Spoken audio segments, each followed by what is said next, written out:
Buenas tardes a todos. Dirijo este mensaje preocupado por las palabras del presidente de la República del pasado jueves e indignado, al igual que ustedes, para responder a su pregunta sobre qué hubiéramos hecho en su lugar.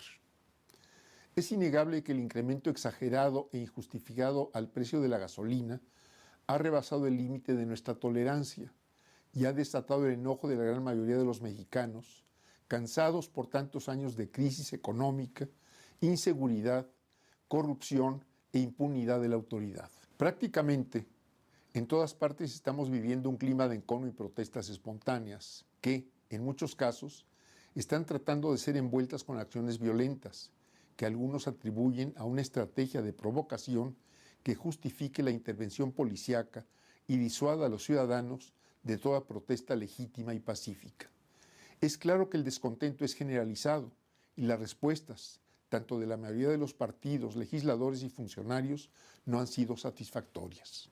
El presidente parece desconocer que los 4 años de su gobierno y los últimos 35 de neoliberalismo han sido de fracasos, que los gobiernos se han desentendido de procurar el bienestar de las familias y proteger la soberanía nacional, cayendo en un descrédito profundo. Hoy, ante esta nueva crisis, ¿a quién le habla usted, señor presidente? ¿A los responsables de las crisis o a aquellos que pretenden que las paguen? La insensibilidad del Ejecutivo frente a la magnitud y profundidad de la protesta social solo puede entenderse por la terrible fractura entre sus objetivos y las necesidades de la mayoría de los mexicanos. Es una simpleza postular que el gasolinazo solo afecta a los automovilistas. La desregulación de los mercados de la energía que el gobierno ha emprendido es resultado de la reforma energética, pero la liberación de precios es un proceso que chocará ineludiblemente con la reducida capacidad de compra de la intensa mayoría de los mexicanos. En los próximos meses se agravará el problema por la devaluación progresiva de nuestra moneda y por el esperado repunte de los precios internacionales del petróleo. Adicionalmente, es ya palpable el daño económico que sufre nuestro país por las acciones que está emprendiendo el nuevo gobierno de los Estados Unidos. El gobierno mexicano tiene que entender que las gasolinas que produce Pemex y las que importa no las puede vender a precios altos para recaudar impuestos o procurar utilidades a quienes prometió el negocio de su distribución.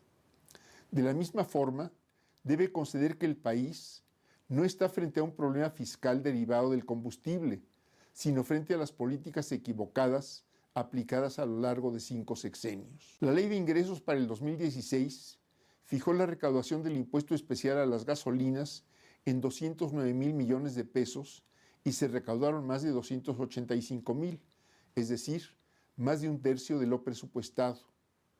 Para 2017 se volvió a establecer una meta de 284,000 que superará sin duda los 300,000, dada la tendencia de la demanda nacional. ¿Dónde está entonces el sacrificio fiscal que el gobierno afirma otorgar a los consumidores de gasolina? Si, como se afirma, los precios internacionales del petróleo subirán este año, entonces también aumentarán los ingresos fiscales derivados de su venta, que además se destinará para solventar el hoyo fiscal y seguir con los gastos sin control, el despilfarro y la corrupción protegida desde el mismo gobierno. Es evidente que estas medidas fueron tomadas con una gran insensibilidad política. El presidente adelantó a este enero, sin explicar la razón, la liberalización del precio de las gasolinas cuando estaba programado para abril de 2018, y ello se ha traducido hoy en un desabasto notable, por la especulación y por no existir suficiente capacidad de almacenamiento ni de transporte. En su momento, fuimos muchos los que señalamos las consecuencias negativas que traería la reforma energética para el país. Por más de 78 años, y más allá de los errores y corrupción en su conducción, Pemex ha sido un gran instrumento para el desarrollo industrial del país. Particularmente, su capacidad de refinación es una de las más grandes del mundo. Su actividad en la distribución de combustibles significa un negocio que en ventas supera los 32,000 millones de dólares anuales.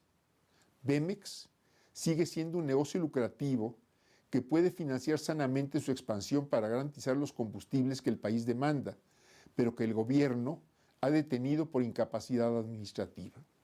En resumen, mi respuesta a la pregunta del presidente es la siguiente. Es indispensable echar para atrás el aumento de las gasolinas.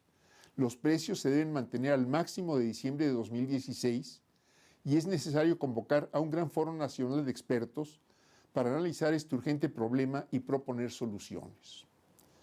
Se debe recuperar el funcionamiento pleno de nuestras refinerías para abastecer con producción nacional más del 50% de la demanda y aumentar la inversión de Pemex para incrementar sostenidamente la capacidad de refinación y eventual exportación de productos de valor agregado. Impulsar la construcción de ductos seguros que mejoren la eficiencia en el transporte nacional de petrolíferos, detener el robo de ductos y gasolineras y que disminuya sus costos. De nada servirá continuar apuntalando la fiscalización si no existen en contraparte elementos que aseguren a los mexicanos y mexicanas la integridad de la gestión pública.